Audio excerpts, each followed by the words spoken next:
जय हिंद साथियों, नमस्कार आप सभी को। मैं गुरनाम सिंह आप सभी का IQ स्टडी सेंटर पर हार्दिक स्वागत करता हूं। उम्मीद करते हैं आप सब लोग अच्छे होंगे।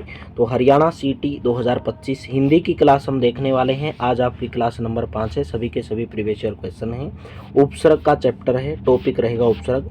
अगर आपको क्लास चैनल के ऊपर टाइम टेबल बता देता हूँ। डेली सुबह 9:30 बजे हरियाणा जी के, उसके बाद सुबह 11 बजे मैथ की क्लास, दोपहर को 12 बजे हिंदी की क्लास और दोपहर को 1 बजे रीजनिंग की क्लास। 2 क्लास लाइव चलती हैं डेली रात को 9 से 10 हरियाणा जी के, 10 से 11 इंडिया जी के। बिल्कुल पूरी की पूरी तैयारी फ्री ऑफ कॉस्ट आपको करवाई जाती है और आप इस नंबर पर व्हाट्सअप करके PDF प्राप्त कर सकते हैं। 88 130 58 810 व्हाट्सअप करेंगे। 100 रुपये की PDF है। कैसे बांटी गई है? 30 रुपये, 30 रुपये और 40 रुपये। 40 रुपये की हिंदी की PDF है। 30 रुपये वाली में आपको हरियाणा जी के, इंडिया जी के कंप्यूटर साइंस मिलेगा और 30 रुपये में मैथ और रीजनिंग मिलेगा। ये सभी के सभी 100 रुपये के अंदर आपको मिल जाएंगी। पूरी की पूरी फ्री ऑफ कॉस्ट तैयारी आपको करवाई जाएगी, बेहतर कंटेंट के साथ करवाई जाएगी। IQ स्टडी सेंटर के ऊपर, चैनल के ऊपर पहली बार तो चैनल को सब्सक्राइब करेंगे, बेल आइकन पर क्लिक करेंगे। और आज हम जो टॉपिक करेंगे वो मेरे दोस्तों पूरा डिटेल के साथ पहले करेंगे, क्योंकि बहुत सारे स्टूडेंट की डिमांड थी कि सर पहले उस टॉपिक को आप डिटेल में करवाइए फिर MCQ लगाइए। तो आज हम इसको डिटेल में करेंगे, कल इसके ऊपर हम MCQ क्वेश्चन लगाएंगे। तो आपको डिटेल में करना है, हर जो भी शब्द बोलूँगा उसके ऊपर आपको ध्यान देना है। तो चलिए सेशन की शुरुआत करेंगे। उपसर्ग है। उपसर्ग किसको बोला जाता है? उपसर्ग है जो शब्दार्थ किसी शब्द से पहले लगकर उसका अर्थ बदल देते हैं अथवा उसमें नई विशेषता उत्पन्न कर देते हैं, वो कहलाते हैं उपसर्ग। जैसे एग्जाम्पल से समझेंगे। अयोग्य शब्द है भाई। अयोग्य शब्द में अ शब्दार्थ योग्य के साथ जुड़ गया। अ जुड़ गया किसके साथ? योग्य के साथ जुड़ गया। तो इसने योग्य शब्द की क्या कर दी भाई? उसका अर्थ बदल दिया। योग्य से क्या हो गया? अयोग्य हो गया। ठीक है। तो शब्द के मेल से बना और उसने योग्य शब्द के अर्थ को बदल दिया।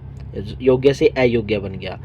यहाँ पर ध्यान देने योग्य बात क्या है कि जो अ शब्द वो शब्दांश है, पूरा का पूरा शब्द नहीं है। शब्दांश का मतलब क्या होता है? जो शब्दों का अंश होता है। यानी कि जैसे पूरा का पूरा अयोग्य शब्द है, अयोग्य, तो आपको इसके अंदर ये एक शब्द है पूरा का पूरा, लेकिन इसके अंदर क्या है? शब्द अंश, यानी कि शब्दांश शब्द का अंश है, पूरे शब्द का एक अंश है छोटा सा। ठीक है। इसी प्रकार कुचाल, कुचाल शब्द में कु उपसर्ग प्लस में चाल से बना है। कु भी शब्द न होकर क्या है? शब्दांश है। तो इसके अंदर कुचाल में कौन सा उपसर्ग होगा? को उपसर्ग होगा। यहाँ पर बताया गया कि हिंदी भाषा के शब्दों में संस्कृत, हिंदी तथा उर्दू, फारसी और अरबी के उपसर्ग लगे हैं। हिंदी भाषा के कुछ आपको शब्द मिलेंगे जिसके अंदर संस्कृत, हिंदी और उर्दू, फारसी और अरबी के उपसर्ग लगे हैं। देखिए एग्जाम्पल के साथ समझेंगे। यहाँ पर संस्कृत के कुछ उपसर्ग हैं, जैसे अति, अधि, परा, परि, पर, प्रति, वि। ठीक है। ये क्या है? संस्कृत के क्या है? उपसर्ग हैं। लेकिन जब ये किसी वर्ड के साथ जुड़ते हैं तो हिंदी का वर्ड बनता है। जैसे अति है, अति प्लस के अंत क्या बनता है? अत्यंत बनता है। एग्जाम के अंदर कैसे पूछा जाएगा? पूछा जाएगा कि अत्यंत शब्द के अंदर कौन सा उपसर्ग है, तो आप बताओगे अत्यंत शब्द के अंदर अति उपसर्ग है। याद करने योग्य बातें हैं। जितने भी आपको ये करवाऊंगा आज की क्लास में, पूरा का पूरा ध्यान देना है। कोई भी पूछा जा सकता आपसे, इनसे बाहर नहीं पूछा जाएगा। अति प्लस के अंत क्या? अति उपसर्ग है, अत्यंत बन गया। अति प्लस के प्राचीन, अति प्राचीन, तो अति उपसर्ग हो गया। अधि, अधि प्लस के कार, अधिकार। अधि प्लस पति, अधिपति, यानी कि अधि उपसर्ग है इसके अंदर। और ये संस्कृत का वर्ड है जो हिंदी के अंदर यूज होता है। जैसे अधिकार, अधिकार हिंदी का शब्द है, लेकिन इसके अंदर जो अधि उपसर्ग लगा वो संस्कृत का है, उपसर्ग है, संस्कृत का वर्ड है वो। परा, पराजमा में जय पराजय, पूछा जाएगा कि पराजय के अंदर कौन सा उपसर्ग है, तो परा उपसर्ग। पराभव में कौन सा उपसर्ग है? परा उपसर्ग है। परीक्षा में कौन सा उपसर्ग है? परिजमा में इक्षा, परि उपसर्ग है। परिष्कार में कौन सा है? परिजमा में कार है, यानी कि परि उपसर्ग है। परजमा में चार, पर उपसर्ग है, प्रचार हो गया। परजमा में सिद्धि, प्रसिद्धि, तो पर उपसर्ग हो गया। प्रति में प्रतिजमा में कार, प्रति उपसर्ग। प्रतिकार, प्रतिजमा में एक, प्रति एक। उसी प्रकार वीजमा में कल, विकल। वीजमा में जय, विजय, वी उपसर्ग हो गया। सब आपको याद करनी है डिटेल के साथ। हो सकता है आप में एग्जाम के अंदर यहाँ से कोई भी पूछा जा सकता है। नेक्स्ट देखिए, सुगम, सुगम के अंदर कौन सा उपसर्ग हुआ? सु उपसर्ग हुआ। अकाल में कौन सा उपसर्ग हुआ? ए उपसर्ग, यानी कि एजमा में काल, यानी कि काल ए उपसर्ग ने ए काल के साथ जुड़ के काल शब्द का क्या बदल दिया, अर्थ बदल दिया, वही होते हैं उपसर्ग। ठीक है, जो किसी शब्द के साथ मिलकर उसका अर्थ बदल देते हैं उनको बोला जाता है उपसर्ग।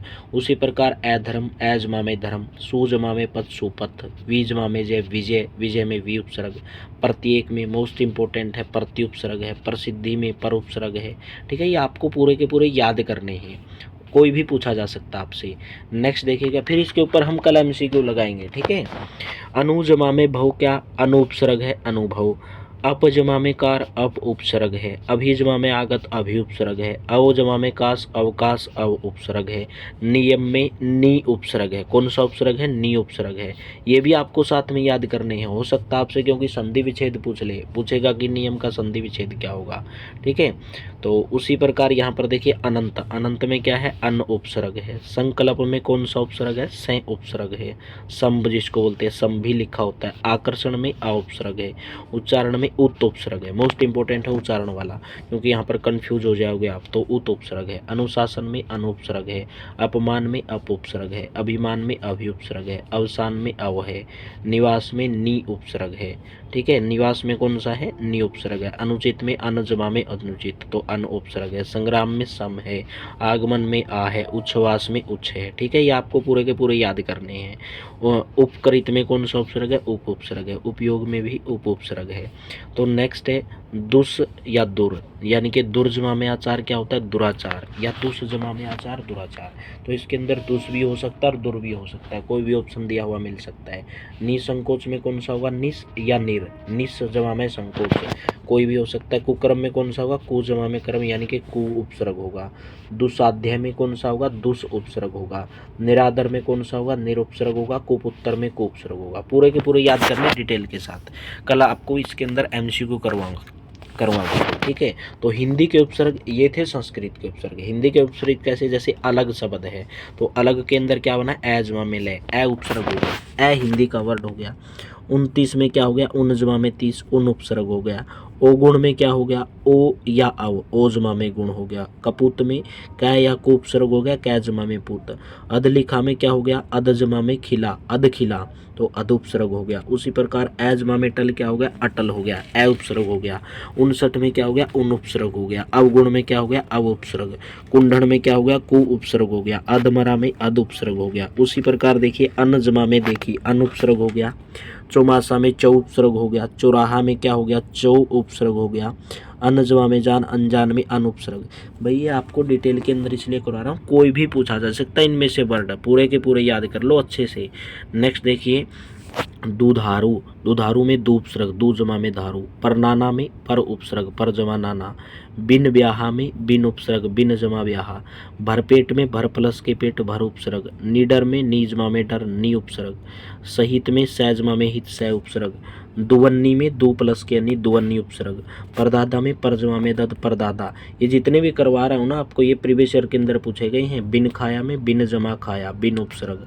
भरपूर में भर उपसर्ग। निकम्मा में नी उपसर्ग। सपूत में सै उपसर्ग, सै जमा में पूत। ठीक है, ये आपके हिंदी के थे। और ये हैं आपके उर्दू फारसी के उपसर्ग। ठीक है, किसके उपसर्ग है ये, उर्दू फारसी के उपसर्ग। जैसे कमजोर वर्ड है, कम वक्त है, कम खर्च है, कम उम्र है, ये उर्दू फारसी के हैं। उर्दू फारसी वर्ड है ये। कमजोर, कम वक्त, कम खर्च, कम उम्र, इसमें कौन सा उपसर्ग होगा, कम उपसर्ग। बाइज्जत, जिसको बोलते हैं ना बाइज्जत बरी किया। बाकायदा, बावजूद, इसमें बा उपसर्ग है। बदनाम, बदसूरत, बदकिस्मत, बद उपसर्ग है। गैर कानूनी, गैर जिम्मेदार, गैर हाजिर, गैर उपसर्ग है। खुशबू, खुशमिजाज, खुशकिस्मत, खुश उपसर्ग है। दरअसल, दर हकीकत, दर उपसर्ग है। नागवार, ना समझ, ना लायक, नादान, ना उपसर्ग है। बखूबी, बनाम, बदौलत, तो बै उपसर्ग है। ठीक है, नेक्स्ट है जैसे हम, नेक्स्ट क्या बोला गया, हम सफ़र, हमदम, हम उम्र में हम उपसर्ग है। बेवजह, बेअदब, बेइज्जत में बे उपसर्ग है। भाई आज की क्लास थी ये पूरा का पूरा टॉपिक बिल्कुल डिटेल के साथ, और कल इसके ऊपर हम लगाएंगे एमसीक्यू। आज आपको डिटेल से अच्छे से याद हो गए हुए, कोई भी वर्ड इनमें से आ सकता है, पूरे के पूरे अच्छे से याद कर दो। क्लास को लाइक जरूर कर देना, शेयर जरूर कर देना। चैनल पर पहली बार दोस्तों चैनल को सब्सक्राइब जरूर कर लेना। और 88 130 58 810 इस नंबर पर आप व्हाट्सअप करके मेरे दोस्तों जो 100 रुपये में PDF है, 3 3 PDF हैं। अगर आपको एक लेनी है 30 रुपये हरियाणा जी की, इंडिया जी के कंप्यूटर साइंस, एक है 30 रुपये की जिसके अंदर मैथ और रीजनिंग है, एक है 40 रुपये की जिसके अंदर हिंदी है, तो टोटल 100 रुपये की है। इस नंबर आप व्हाट्सअप करेंगे और ऑनलाइन पेमेंट करके आप इस PDF को प्राप्त कर सकते हैं। तो उम्मीद करता हूँ पूरी की पूरी क्लास आपको बेहतर लगी होगी, अच्छी लगी होगी। कल इसके ऊपर MCQ लगाएंगे, डेली आपको क्लास को ज्वाइन करना। तो थैंक यू, आप सभी का बहुत बहुत धन्यवाद भाई।